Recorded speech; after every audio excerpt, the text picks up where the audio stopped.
Hello and welcome to my YouTube channel Aakash English classes. आज जो poem हम आपके लिए लाए हैं, the name of the poem is a thing of beauty. John Keats इसके पोएट हैं, who was very very famous writer, but in a very short period of the life. उन्होंने मात्र जिंदगी के 25 से 26 साल जिंदगी जी। 1795 में उनका जन्म हुआ और 1821 में उनकी डेथ हो गई। और उन्होंने इतने कम समय में जो है बहुत सुंदर राइटिंग्स की, बट उनकी जो राइटिंग्स की जो पॉपुलैरिटी है उनको अपने जीवन के साथ नहीं मिली, बल्कि उनकी मृत्यु के बाद वो ज़्यादा पॉपुलर हुए। उनकी मृत्यु का जो कारण था वो उनकी फैमिली डिजीज थी, ट्यूबरक्लोसिस। जो टीबी की बीमारी थी उसने उनके पूरे परिवार को बहुत कम समय में ही धीरे धीरे जो है खा लिया। उनकी डेथ हो गई। जॉन कीट्स ने अपने बहुत ही कम समय में, अपने जीवन के बहुत कम समय में जीवन के बहुत सारे दुखों को देखा। जैसे उन्होंने अपने मम्मी को खो दिया, अपने छोटे भाई को खो दिया, अपनी पूरी फैमिली को खो दिया। इस तरीके से उन्होंने जो है अपनी राइटिंग जो शुरू की है, तो उन्होंने बहुत ही फिलोसफिकल वे में अपनी राइटिंग्स को लिखा है। जो अ थिंग ऑफ ब्यूटी है वो जो है पूरी जो पोएम है वो जो है ब्यूटी के ऊपर बेस्ड है। उन्होंने सुंदरता के बारे में लिखा है, ब्यूटी के बारे में लिखा है कि ब्यूटी जो है, सुंदरता जो है हमारे जीवन में कितनी इम्पोर्टेंस रखती है, उसकी कितनी ज़्यादा इम्पोर्टेंस हमारी लाइफ में है, और किस तरीके से सुंदरता हमारे जीवन को बदलने में बहुत ज़्यादा सक्सेसफुल होती है। चलिए ठीक है, स्टार्ट करते हैं। The first one stanza of the poem. A thing of beauty is a joy for ever. Its loveliness increases, it will never pass into nothingness, but will keep a bower quiet for us, and a sleep full of sweet dreams and health and quiet breathing. जो John Keats हैं वो बताते हैं कि जो सुंदरता होती है, जो रियल ब्यूटी होती है, उसकी जो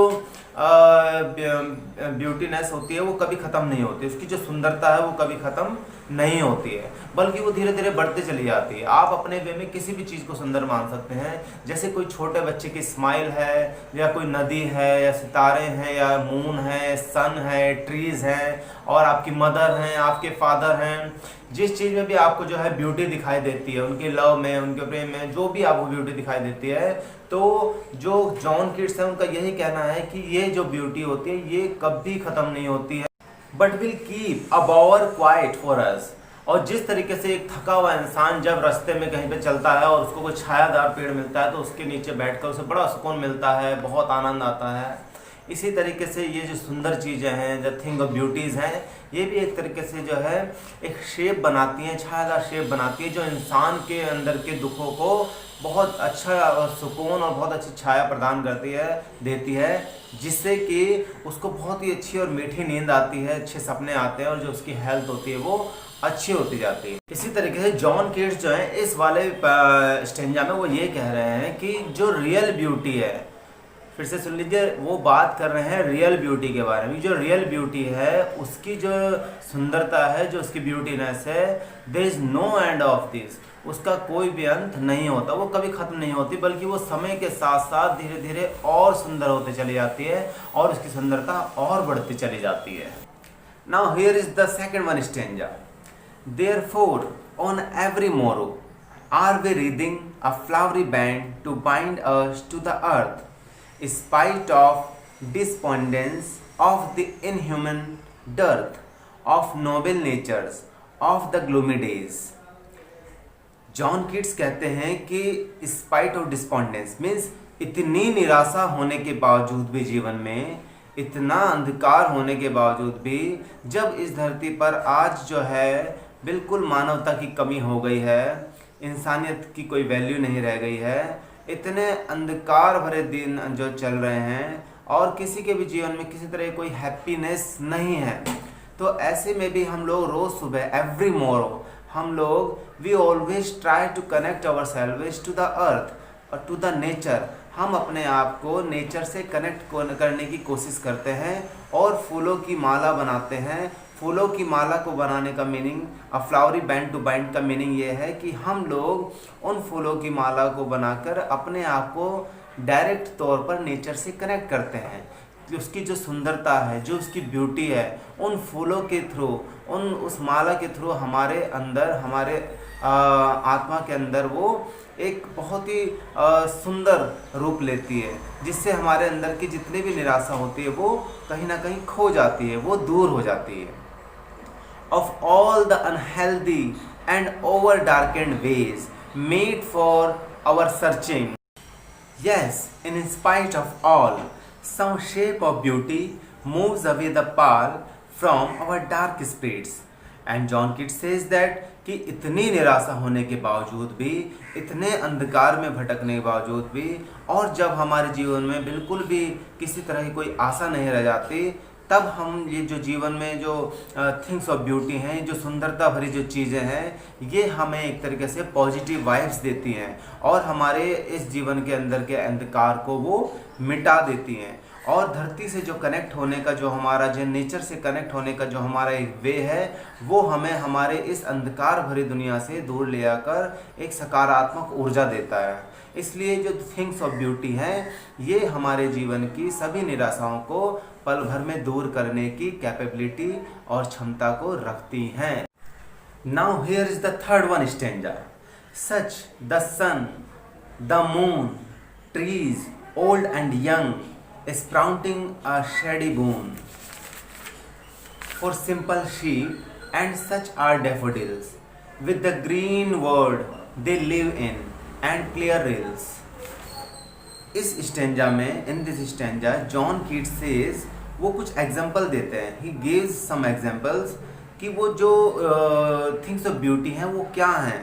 तो उन्होंने कुछ एग्जाम्पल दिए हैं। सच द सन, जैसे सूर्य है, उसकी जो सुंदरता है, उसकी जो ऊर्जा है, वो कभी भी इस धरती पर खत्म नहीं होती है। इसी तरीके से मून है, चंद्रमा है, वो लगातार अपनी ठंडक जो है इस धरती पर देता है। Trees old and young, sprouting a shady moon, और चाहे वो पेड़ हों बड़े छोटे, sprouting a shady moon, it में चाहे वो छोटे से जो बीज हैं जो अभी अभी लगभग जो है स्प्राउट हुए हैं, यानी कि अभी अभी जो है उनके अंदर से पत्ते निकले हैं या अभी अभी उनका जन्म हुआ है, वो सब क्या करते हैं, एक तरीके की जीव इस धरती पर एक सुंदरता को चारों तरफ फैला देते हैं। उनकी सुंदरता चारों तरफ एक पॉजिटिव वाइब्स जो है फैला देती है।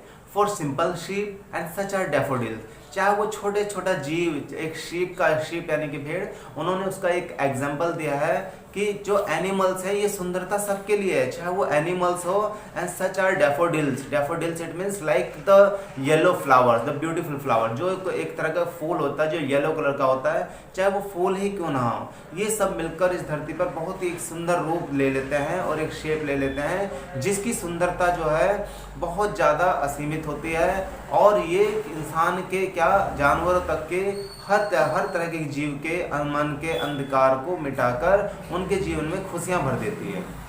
जैसे with the green word they live in and clear reels that for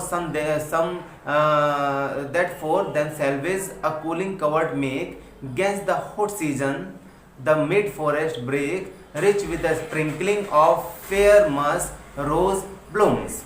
and वो कहते हैं कि ये सारी की सारी चीज़ें इस धरती पर एक साथ रहती हैं, इस ग्रीन वर्ल्ड में एक साथ रहती हैं। और जिस तरीके से क्लियर रिल्स में छोटी नदियाँ या नहरें, जिस तरह की छोटी छोटी नदी जो है हम लोग देखते हैं जो फॉरेस्ट के अंदर से होकर निकली होती, तो उसके जो किनारे हैं, जो उसके साइड्स हैं, वहाँ पे भी जो है बुशेस यानी कि छोटी छोटी झाड़ियाँ या फूल जो है वो अपने आप ही उग जाते हैं। एंड वो उसको जो है उसकी ठंडक को, उस नदी की ठंडक को हॉट सीजन में, समर सीजन में क्या कर लेते हैं, कवर कर लेते हैं। वो उसकी चारों तरफ एक तरीके से उसको कवर कर लेते हैं, जिससे वो छोटे छोटे रिल्स की जो ठंडक है वो सभी जीवों के लिए या सभी ह्यूमंस के लिए जो है एक तरीके से पॉजिटिव वाइब्स का, या एक तरीके से ठंडक का काम करती है, जो उनके मन को सुकून और आराम देती है। अगेंस्ट द हॉट सीजन, चाहे कितना भी हॉट सीजन क्यों ना हो, ये नदियाँ अपने किनारों पर ठंडक को रखती हैं। The mid forest brake rich with sprinkling of fair musk rose blooms, और जॉन किट्स ये भी कहते हैं कि जिस तरीके से जंगल के अंदर चारों तरफ जो है अंधकार ही अंधकार छाया रहता है और वहाँ पर जो है एक तरीके की जो है निराशा छाई रहती है, लेकिन जैसे ही वहाँ पे मस्क रोज यानी कि सुगंधित गुलाब यानी कि बहुत ही ब्यूटीफुल जो रोज हैं वो जब खिलते हैं, ब्लूम होते हैं, तो वो अपनी स्मेल से चारों तरफ के जंगल के एनवायरनमेंट को महका देते हैं और वो खुशबू इतनी प्यारी होती है कि वही अंधकार भरा जंगल, वही जो है सूना जंगल क्या है धीरे अपने आप में एक सुंदरता लिए हुए फॉरेस्ट में तब्दील हो जाता है या बन जाता है, उसमें वो चेंज हो जाता है और जंगल की जो सुंदरता है वो उस फूलों की वजह से, उसकी खुशबू की वजह से और ज़्यादा बढ़ जाती है। Now come to the fourth one stanza. And such too is the grandeur of the dooms we have imagined for mighty dead, all lovely tales that we have heard or read, and endless fountain of immortal drink pouring unto us from the heaven spring।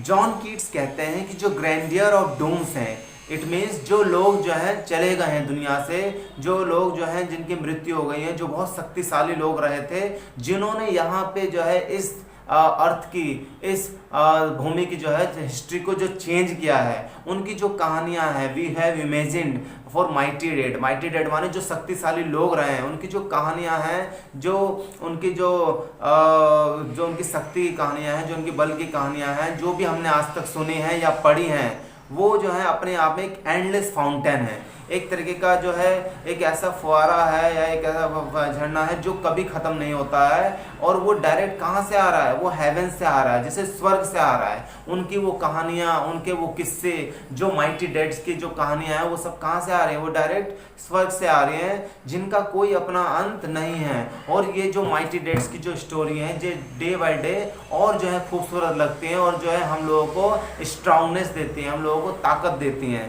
ताकि हम लोग जो हैं इसकी सुंदरता को हमेशा हमेशा जो है उसका आनंद ले सकें। क्वेश्चन आंसर से बढ़ने से पहले चलिए इसके कुछ हम लोग कुछ वर्ड मीनिंग्स कर लेते हैं जो आपके काम आएंगे। Bower, it means shady enclosure, छायादार। Morrow, it means morning, the next morning. Wreathing, यानी कि माला बनाना। Band, it means strip use to bind, वो डोरी जिससे बांधा गया हो। इनह्यूमन, मर्सीलेस, यानी कि जिसमें ह्यूमैनिटी ना हो। पाल, it means clock of darkness, यानी कि अंधेरा ही अंधेरा। गेंस्ट, it means against. Covered, it means sheltered place, यानी कि जिसको जो है ढका गया। Sprouting, putting fourth shoots, it means नई कोपलें उगना। ब्लूम्स, इट मीन्स फूल या खिले हुए फूल।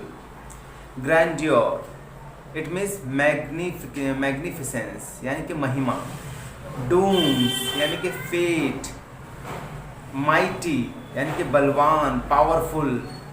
इमॉर्टल, इट मीन्स डेथलेस, यानी कि अमर। ब्रिंक, एज, इट मीन्स किनारा। Okay student, now let's talk about few very important question answer जो आपको बोर्ड में मिल सकते हैं देखने को। चलिए देखते हैं। First one is, how is a thing of beauty a joy for ever. Second one is, what does a thing of beauty do for us?